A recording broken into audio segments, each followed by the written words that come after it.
If you look at the percentages of these different demographics of Democratic voters, it almost looks like these people don't even belong to the same political party. It almost looks like one group is Republican and one group is liberal. And this is what I mean. Of the very liberal cohort, the people who consider themselves to be very liberal, on the issue of abortion, for example, 80% of very liberal Democrats rate abortion rights, and I put that in quotes, as a high priority, but moderate Democrats, less than half of them rate abortion as a top priority. That's a huge divide, and we see that on the environment, we see that on immigration, we see that on race and gender issues, and we see that on sort of the bread and butter issues as well, such as creating jobs or cutting taxes. Of the very liberal Democrats, creating jobs is only a priority for 40% of them. Well, it's a priority for 60% of moderate Democrats. I don't know how the Democratic Party bridges that gap.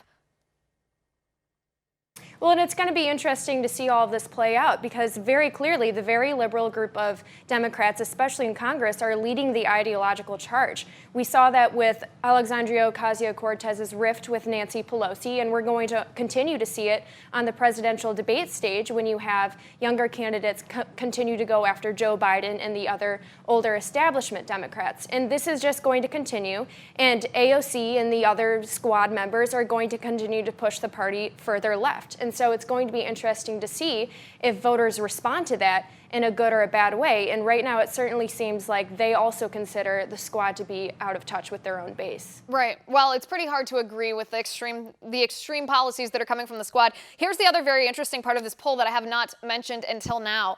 These three different demographics within the Democratic Party, sort of the sub-parties, aren't just divided by ideology. The ideologies tend to be divided by race as well. This is what I mean.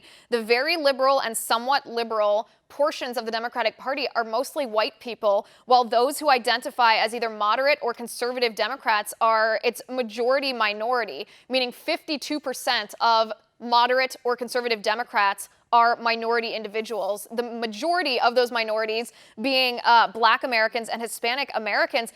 And that, I think, brings us to perhaps the most interesting part of this entire poll. The majority of minorities in this country do not agree ideologically with people like Bernie Sanders and Elizabeth Warren and Cory Booker and Kamala Harris.